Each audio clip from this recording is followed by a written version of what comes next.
তাদের সাথে চমৎকার তিনজন অতিথি আছেন, তাদের সাথে আপনাদের আলাপ করাবো। কিন্তু তার আগে যে বিষয়টি মাঝে মাঝে আমাদের অভিযোগ করতে শুনি তা হচ্ছে আমাদের একাডেমিয়ার সাথে ইন্ডাস্ট্রির নাকি খুব বেশি সংযোগ নেই, এবং সেই সংযোগ না থাকার জন্য আমাদের জীবনের প্রতিদিনকার যেই সংকট, সেই সংকটগুলো যারা একাডেমিক স্টুডেন্টরা কিংবা ফ্যাকাল্টিরা সমাধান করতে পারতেন, তার সমাধান হচ্ছে আলটিমেট প্রোডাক্ট হিসেবে আমাদের হাতে আসে না। আমাদের মাঝে মাঝে এই বিদেশি মেধার উপর নির্ভর করতে হয়, কিংবা অনেক ক্ষেত্রে বিদেশ থেকে ধার করে এনে প্রযুক্তি আমাদের সংকট সমাধান করতে হয়। অথচ চমৎকার কিছু মেধাবী মানুষ আছেন যারা নিজ দেশের এই সংকটগুলো সমাধানের জন্য সমর্থ এবং যথেষ্ট। তারা অনেক ক্ষেত্রে দেশে মূল্যায়িত হন না, তাই আমাদের মেধার একটা বিশাল পাচার আমরা প্রতি বছর দেখি। উপায়ন্তর না পেয়ে তারা হয়তো নিজেকে আবিষ্কারের পথে হাঁটেন। তবে আজ যে তিনজন আছেন, তিনজন ব্যতিক্রম। তাদের মেধাকে তারা সর্বোচ্চটুকু চেষ্টা করছেন আমাদের প্রতিদিনের জীবন যেন সহজ করা যায়। কারা আছেন আলাপ করে দিতে চাই। আমার ডান দিক থেকে পরিচয় করাচ্ছি। আমাদের সাথে আছেন অধ্যাপক সরোয়ার হোসেন মোল্লা, যিনি বিভাগীয় প্রধান CIS ড্যাফোডিল ইউনিভার্সিটি, দুঃখিত। আরও আছেন আমাদের সাথে ইরান সর্দার, যিনি শিক্ষার্থী এবং উদ্ভাবক। একই সাথে আছেন আমাদের সাথে মোহাম্মদ নাসিমুল কাদের, সহকারী অধ্যাপক CIS ড্যাফোডিল ইউনিভার্সিটি। তিনজনকেই শুভ সকাল, স্বাগত সকালের বাংলাদেশ। কেমন আছেন আপনারা? হ্যাঁ জি, ভালো আছি। সকালে দেখলাম বৃষ্টি হচ্ছে, মনটা আরো ভালো হয়ে গেল, যদিও যানজট তৈরি করে কিনা।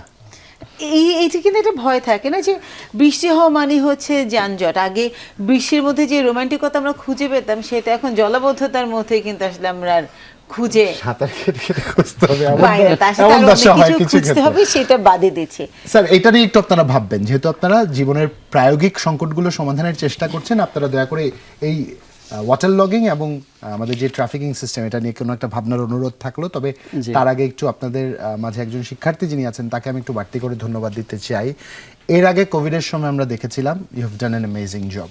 আপনি কোভিড নিয়ে একটা রোবোটিক্সের সহায়তা একটা চমৎকার উদ্ভাবন করেছিলেন, এবং আগুন নিভানোর জন্য অগ্নি নামে একটা রোবটের সাথে আমাদের পরিচয় করিয়েছিলেন। আমি জানি সে কাজ এখন হয়তো আপনার চলমান রয়েছে। এবং রিসেন্টলি সবচেয়ে বড় আরেকটা ক্রাইসিস, যেটা আপনারা সবাই মিলে একটা বিষয়ে কাজ করছেন, তা হচ্ছে আমাদের মেট্রো রেলের যে বিয়ারিং প্যাড, যার দুর্ঘটনার কথা আমরা জানি, এটার মিসপ্লেস বা ডিসপ্লেস হওয়ার বিষয়টি নিয়ে আপনারা কাজ করছেন। একটু একজনের কাছ থেকে শুনবো। কার কাছ থেকে শুনবো? শিক্ষার্থীর কাছ থেকে না শিক্ষকের কাছ থেকে? স্যার, আপনাদের কাছ থেকে শুনি। স্যারকে দিয়ে একটু শুরু করি, তারপর আপনার কাছে আসছি। স্যার, একটু বলবেন। সেটা হচ্ছে যে আমরা যখন মেট্রো রেলের বিয়ারিং প্যাডের যে পড়ে যাওয়াটা, এটা আসলে ওয়ার্ল্ডের বিরল একটা এখানে দুইটা ইনসিডেন্ট ঘটেছিল। তো সেটা হলো আমাদের স্টুডেন্ট ইলান, বেসিক্যালি তাকে ইফেক্ট করে মুক্ততা। তো সে এটার উপর বেস করে একটা প্রাথমিক সলিউশন প্রোটোটাইপ তৈরি করে, যেটা ছিল লেজার বেস। তো আমরা পরবর্তীতে এটা নিয়ে আমরা শিক্ষকরা, বিভিন্ন ডিপার্টমেন্টের শিক্ষক এবং ইন্টার ডিপার্টমেন্টের শিক্ষকরা মিলে আমরা এটার একটা প্রপোজ সলিউশন আমরা তৈরি করেছি। সেটা সামনে হয়তো আসবে, প্রোডাক্টটা আসবে। একটু স্যারের কাছে যেতে চাই। স্যার, শিক্ষার্থী এরকম চমৎকার ভাবনা নিয়ে আসতেই পারে, কিন্তু দিন শেষে অনেক ভাবনাই আসলে বন্দি পড়ে যায় শিক্ষকের অনুমতি কিংবা অনুমতি সাপেক্ষে পরবর্তী কার্যক্রমের জন্য। কেন মনে হলো যে ইরান যে বিষয়টি ভেবেছে তা নিয়ে আসলে কাজ করা যায় বা প্রয়োজন? এটা হচ্ছে তার প্রিভিয়াস যে রেকর্ড করোনার সময় এবং এর বাইরেও বেশ কিছু ইনোভেটিভ সলিউশন সে বিভিন্ন সময় তৈরি করে, এবং তাকে আসলে আমাদের ড্যাফোডিল ইউনিভার্সিটি এই জাতীয় কাজের জন্যে আমরা ব্যাপকভাবে তাকে উৎসাহ প্রদান করি।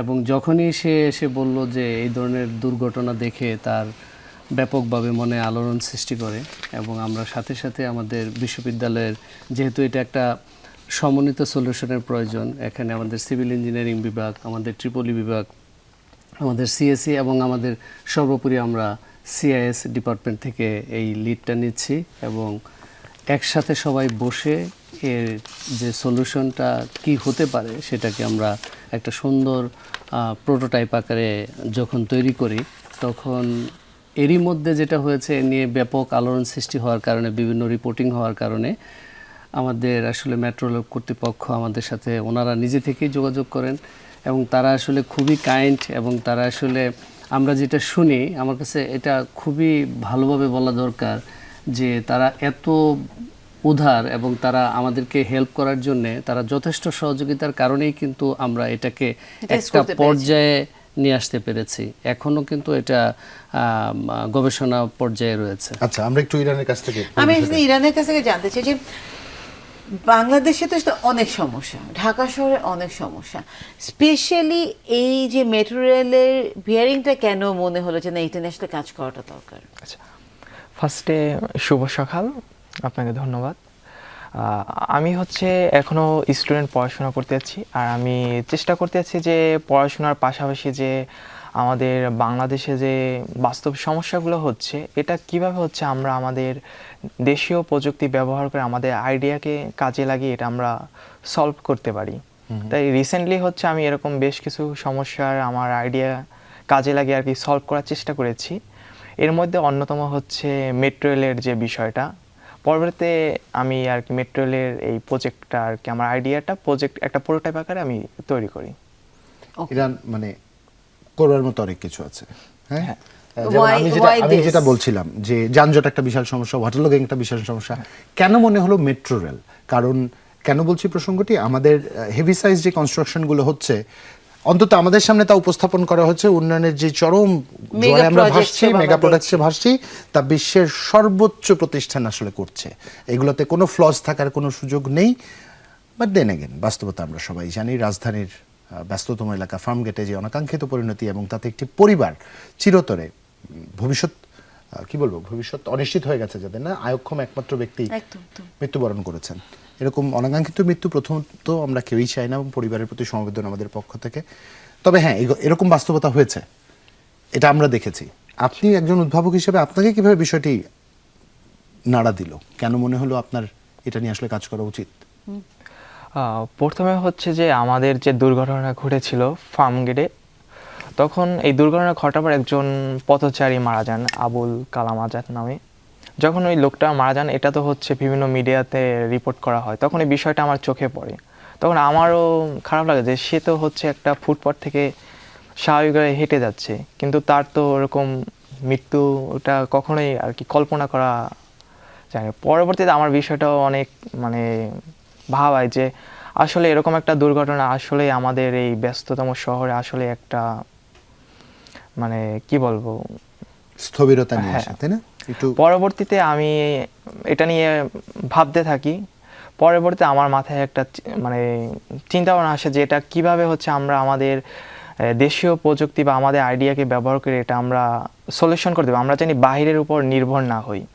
পরবর্তীতে আমার আইডিয়াটা আমি এক সপ্তাহের মধ্যে আমার আইডিয়াটা একটা প্রোটোটাইপ আকারে তুলে ধরি যে হ্যাঁ, আমার এইভাবে আমরা এটা করতে পারি, সলভ যদি- করতে পারি, সলিউশন। চমৎকার।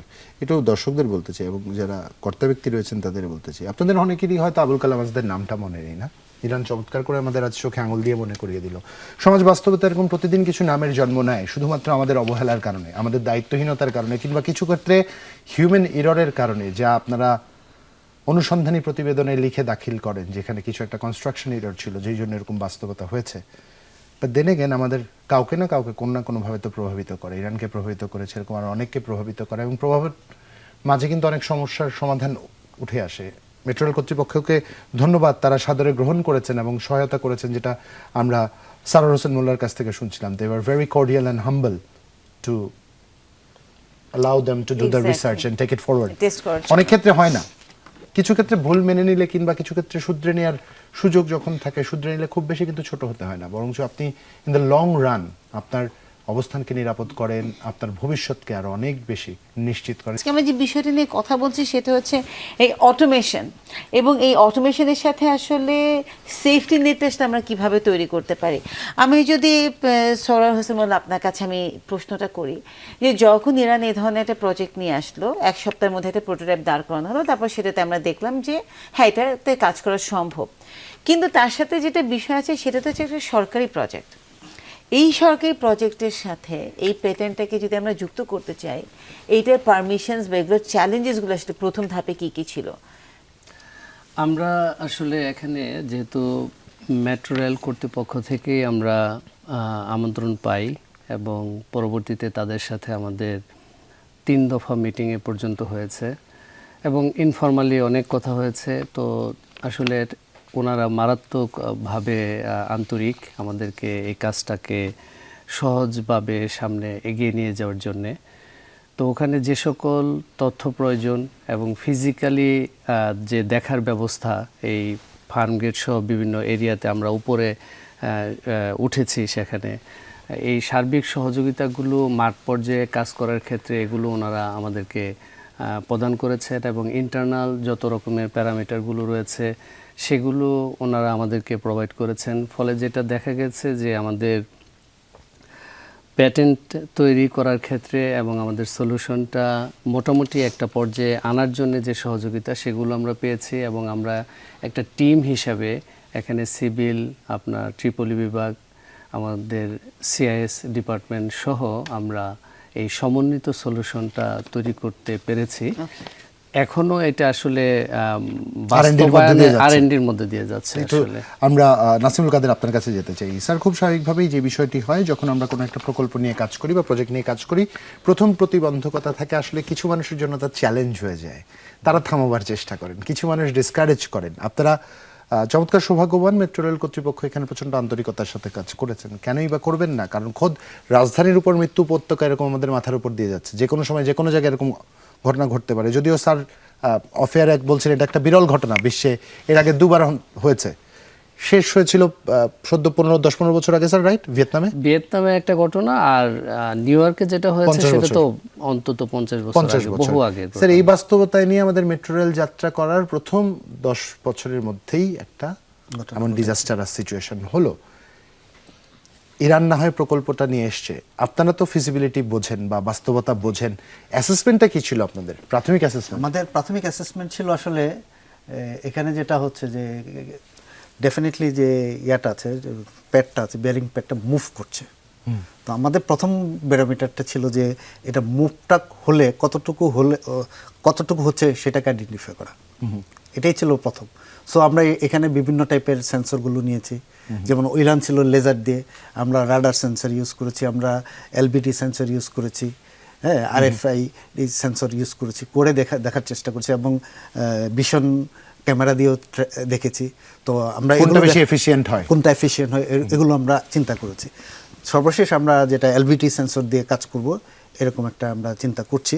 বাট মেট্রো রেলের যেটা হচ্ছে যে ওনাদের একটা কথাই যে সলিউশন করতে হবে দেশীয় প্রযুক্তির মাধ্যমে। বাহ, এটা হলো যাতে কোনো ভেন্ডর লক না থাকে, আমরা ইনস্ট্যান্ট এটা ম্যানুফ্যাকচারিং করতে পারি।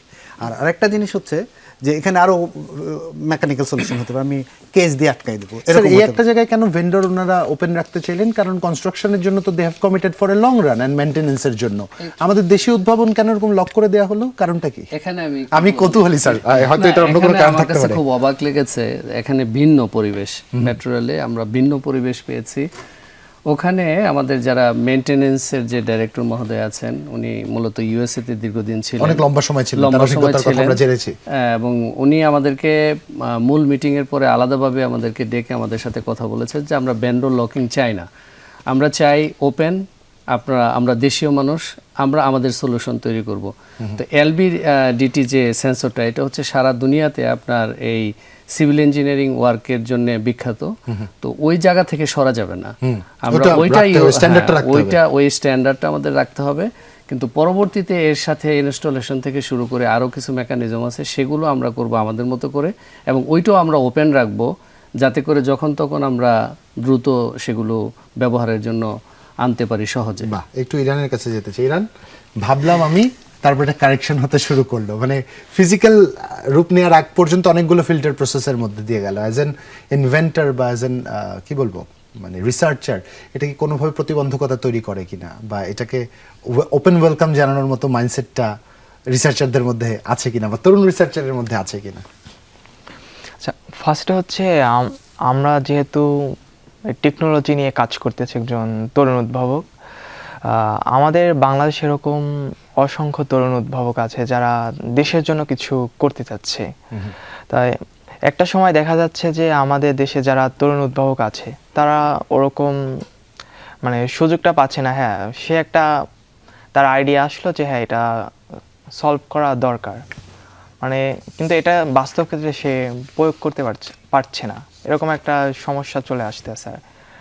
তাই আমার ক্ষেত্রে আমি এখন পর্যন্ত যে উদ্ভাবনগুলো করেছি, এটা আমি আর কি আমার নিজের চেষ্টায়, যে আমি চাচ্ছি যে হ্যাঁ এটা দেশের একটা কাজে আসুক, যে এটা মানে মানুষ ব্যবহার করতে পারবে এবং এই বিষয়টা মানে সলিউশন করা যাবে আর কি। চমৎকার। আর একটু বিস্তারিত বিষয়টি জানবো, কিভাবে কাজ করে পুরোটা বলতে হবে না, কি কি হবে এই বিষয়টি আপনার কাছ থেকে জানার চেষ্টা করব। আমি একটু ইরানের কাছে এই পর্যায়ে প্রথমে যেতে চাই। ইরান, পুরো প্রক্রিয়া বলতে হবে না, কারণ এর মধ্যে নানান টেকনিক্যাল দিক আছে যেটা আমি বা আমার দর্শকরা হয়তো নাও বুঝতে পারি।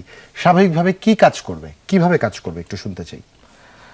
প্রথম হচ্ছে আমার যে আইডিয়াটা, এটা আমরা প্রোটোটাইপ আকারে তৈরি করেছি। এটার প্রথম কাজ ছিল যে আমাদের তো মেট্রো রেলের অসংখ্য পিলার আছে, তা আমরা তখন ফার্স্টে আইডিয়াটা ছিল যে আমরা যে মানে সেন্সরগুলো ইউজ করব, মানে প্রোটোটাইপের ক্ষেত্রে আমাদের যে বিয়ারিং প্যাডের সাথে যে সেন্সরটা লাগানো থাকবে, মানে বিয়ারিং প্যাডের তো হচ্ছে একটা নির্দিষ্ট মানে অবস্থান আছে, যখন সে এই কম্পনের ফলে আস্তে আস্তে অবস্থানের Displace হবে। হ্যাঁ বাইরে চলে যায়, তখন ওটা আর কি সিটকে বাইরে পড়ে যায়।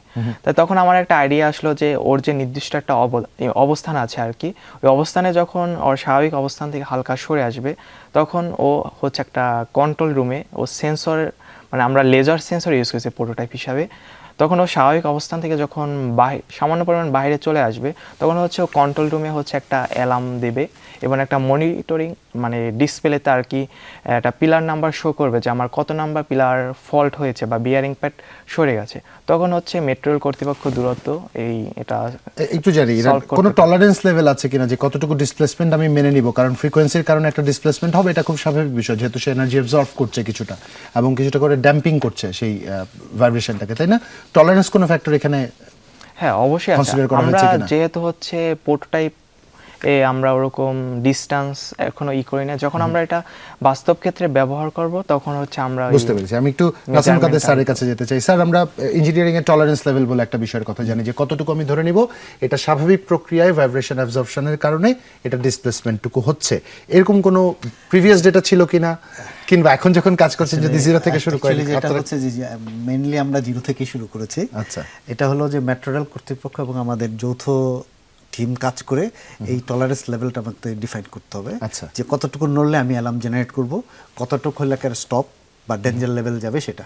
দ্যাট ইজ আমার মনে হয় যে স্বাভাবিক ভাইব্রেশনের পর যদি তার একটু বেশি কিছু হয় বা মিলিমিটারেও যদি মুভমেন্ট করে, সেটার অ্যালার্ম আমরা পাবো। চমৎকার। পিলার বাই পিলার কি বলে bearing pad by bearing pad আমরা এই সিগন্যালগুলো পাবো কন্ট্রোল রুম থেকে। কন্ট্রোল রুম থেকে সেটা কুইক রেসপন্সের মাধ্যমে সর্টেড হবে। আমরা একটু অধ্যাপক সরোয়ার হোসেন মোল্লা আপনার কাছে আসতে চাই। স্যার, লেজারের কিছু সুবিধা আছে, কিছু বিড়ম্বনাও আছে। বিড়ম্বনার জায়গা যদি বলি, লেজার সারাউন্ডিং ইন্টারফিয়ারেন্স দিয়ে একটা প্রভাব লেজারের উপর পড়ে। আমরা আমাদের এনভায়রনমেন্টের কথা জানি, এখানে ফরেন পার্টিকেলের একটা উপস্থিতি আছে এবং এই ভাইব্রেশনের কারণে আরও কিছু ফরেন পার্টিকেল সেখানে জেনারেট হবে।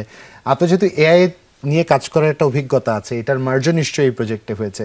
এই দুয়ে মিলে যে টলারেন্স লেভেলটা স্যার বললেন, কাদের স্যার বললেন, আপনার প্রায়োগিক ক্ষেত্র যদি আমি একটু জিজ্ঞেস করি বাস্তবিকভাবে, sir, do you think there would be other interference that can give us an unwanted output of signal? Just গত 2 দিন আগে মেট্রো রেল থেকে আমাদের কাছে একটা আসলো যে P65 হচ্ছে যে আপনার এখানে যত ধরনের ডাস্টই আসুক না কেন এবং যত ফোর্সে যত ফরেন পার্টিকেলই আসুক না যত কেন, ফরেন পার্টিকেলই আসুক না কেন এবং আপনার পানি বাহির থেকে যত দ্রুতই আসুক না কেন এবং যত স্পিডে, ইভেন যদি আপনি কোনো মেশিন দিয়েও Hosepipe দিয়েও যদি আমি spray করি, তারপরেও যাতে সেখানে লিক না হয়, সেই প্রযুক্তি আসলে এখানে এনশিওর করা হচ্ছে। আর পাশাপাশি স্যার যেটা বলছিলেন এই বিষয়টা নিয়ে অনেক আলোচনা হয়েছে। এটা আমরা আসলে কতটুকু মেজারমেন্ট হলে এটা হবে না হবে সিগন্যাল নিব, এটা আসলে আমাদের একটা ইন্টারনাল প্যারামিটার। এটা আমরা যখন ডেপ্লয়মেন্টে যাব তারা আমাদেরকে প্রোভাইড করবে আর কি। আচ্ছা। হ্যাঁ, কারণ ওই ডিস্টেন্স তো আমরা আইওটির যুগে আমরা দূর থেকে বাড়াতে কমাতে পারবো, সুতরাং ওটা ইন্টারনাল একটা রেফারেন্স ভ্যালু থাকবে। Correct sir. আপনি যত সহজ করে বললেন, অনেকের কাছে বিষয়টা তো সহজ নাও হতে পারে, যেমন আমার মতো যারা বোঝে কম তাদের কাছে বিষয়টি অনেক কঠিন। তবে সহজ করে বললে, স্যার যেটা সহজ করে বলেছেন, আইওটির এই যুগে অনেক কিছুই অনেকভাবে করা যায়, শুধু ভাবনাটা জরুরি। ইরান যে ভাবনাটা ভাবলো।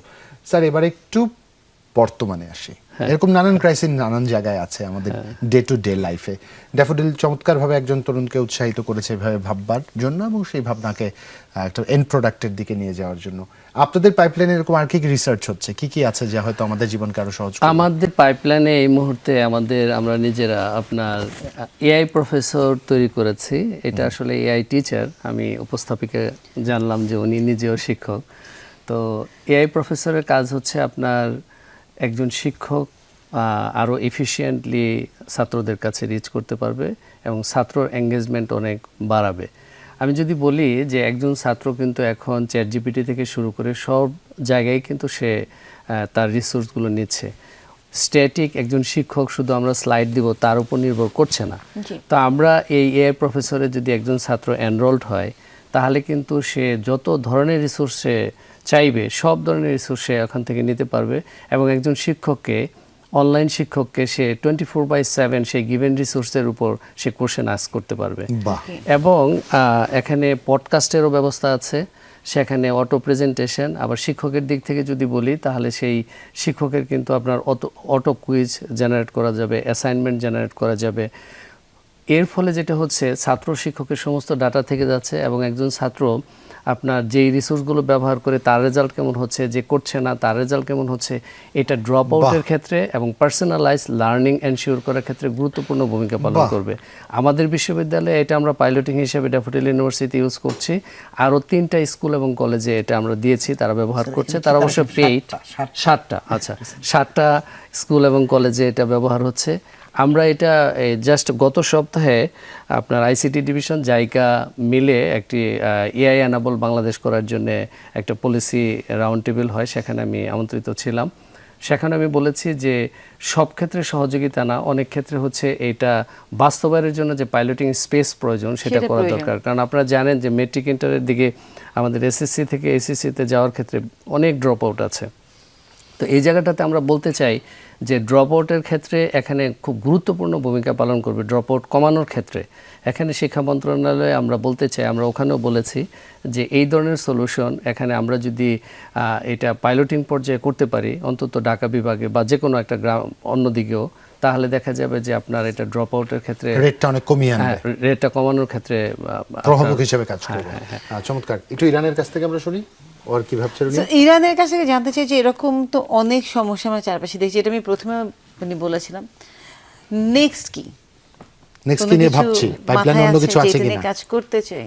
হ্যাঁ, নেক্সটে হচ্ছে আমি মানে দেখা যাচ্ছে আমাদের এই ব্যস্ততম শহরে হচ্ছে একটা যানজট নিয়ে মানে প্রচুর একটা সমস্যা হচ্ছে। এটা নিয়ে আমার মানে একটা ভাবনা চিন্তা আছে যে এটা আমরা কিভাবে যানজট নিরসন করতে পারি কিছুটা হলেও। তারপর দেখা যাচ্ছে যে আমাদের শহরে মানে একটানা বৃষ্টি হলে মানে জলাবদ্ধতা দেখা যাচ্ছে। এটা আমরা কিভাবে হচ্ছে আইওটি প্রজেক্ট বা এআই ব্যবহার করে এটাকে আমরা সলভ করতে পারি আর কি। আর আরেকটা হচ্ছে মাননীয় প্রধানমন্ত্রীও এই কথাটা বলেছিলেন যে আমাদের দেশে যে মানে আমাদের শহরে যে মানে গাড়ি চলাচল করে এটা একটা মানে হরেনের একটা মানে একটা সমস্যা দেখা যায়, মানে শব্দ দূষণে আমাদের অনেক কন্ট্রিবিউশন আছে। এটাও নিয়ে আমি একটু মানে ভাবছি যে এটা কিভাবে আমরা কিছুটা হলেও মানে এটা সমাধান করা যায় আর কি। অসাধারণ। শুভকামনা থাকলো স্যার আপনাদের প্রত্যেকের জন্য। একটা চমৎকার কাজ আপনারা করছেন এবং তাতে করে আর কিছু হোক না হোক আমাদের এত বড় কেপিআই স্থাপনা সুরক্ষিত থাকবে, আমরা সুরক্ষিত থাকবো নিজ দিয়ে যারা চলাচল করছি, এবং আমাদের আর কখনো শিরোনাম হতে হবে না অনাকাঙ্ক্ষিত পরিণতির, এই প্রত্যাশা থাকলো। এবং মেট্রো রেল কর্তৃপক্ষকে আন্তরিকভাবে কৃতজ্ঞতা ধন্যবাদ জানাতে চাই আপনাদের আন্তরিকতার জন্য। আপনারা সমস্যা সমাধানের জন্য নিজেদের থেকে উদ্যোগী হয়ে চেষ্টা করেছেন, একজন উদ্ভাবক তাদের মতো করে ভেবেছে এবং দুয়ের সম্মিলন আমাদেরকে নিরাপদ করবে। আজকে এই ভাবনায় মাথায় রেখে আজকের মতন বিদায় নিচ্ছি। সবাইকে আবারও শুভ সকাল। শুভ সকাল।